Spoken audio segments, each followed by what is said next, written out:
Monsieur le Président de la Conférence, Excellences, Mesdames et Messieurs les chefs d'État et de gouvernement, Monsieur le Secrétaire général de l'Organisation des Nations Unies, distingués participants, Mesdames et Messieurs, prenant la parole au nom de la Confédération des États du Sahel, AES, il me plaît, à l'entame de mon propos, de vous transmettre les chaleureuses salutations de leurs Excellences le capitaine Ibrahim Traoré,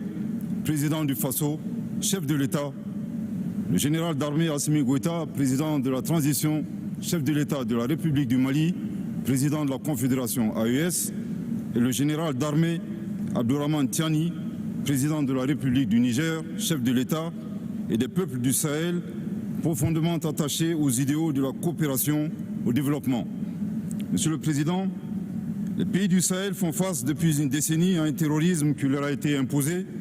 caractérisé par une implication avérée de sponsors étatiques étrangers. Notre engagement envers nos populations est ferme,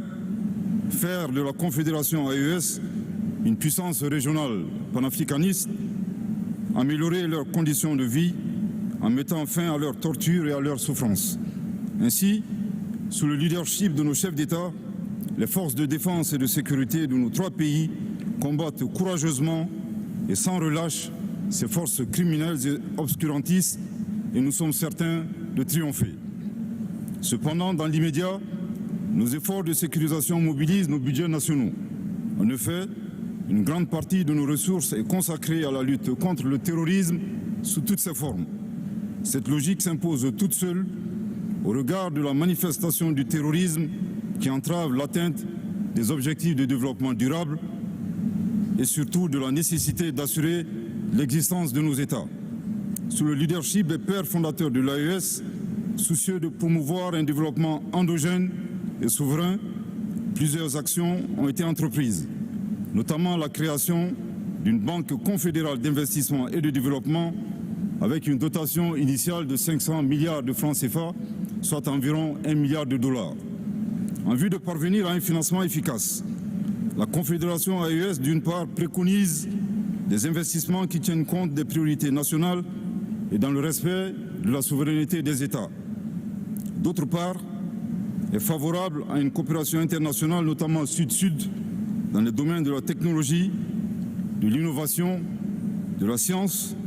de la transformation agricole, de l'industrialisation, de la transition énergétique, etc. Enfin,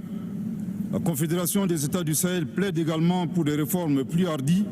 des institutions financières internationales et appelle la communauté internationale à faire preuve de plus de solidarité pour déconnecter le terrorisme de ses sponsors. Pour terminer, je voudrais au nom de la Confédération AES insister sur le fait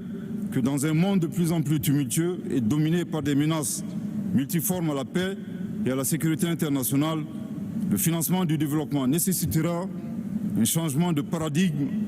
en intégrant la dimension sécuritaire dans nos programmes de développement, étant entendu qu'il doit reposer sur des préalables. La promotion de la paix et de la sécurité internationale dans le respect des souverainetés nationales et en considération des aspirations profondes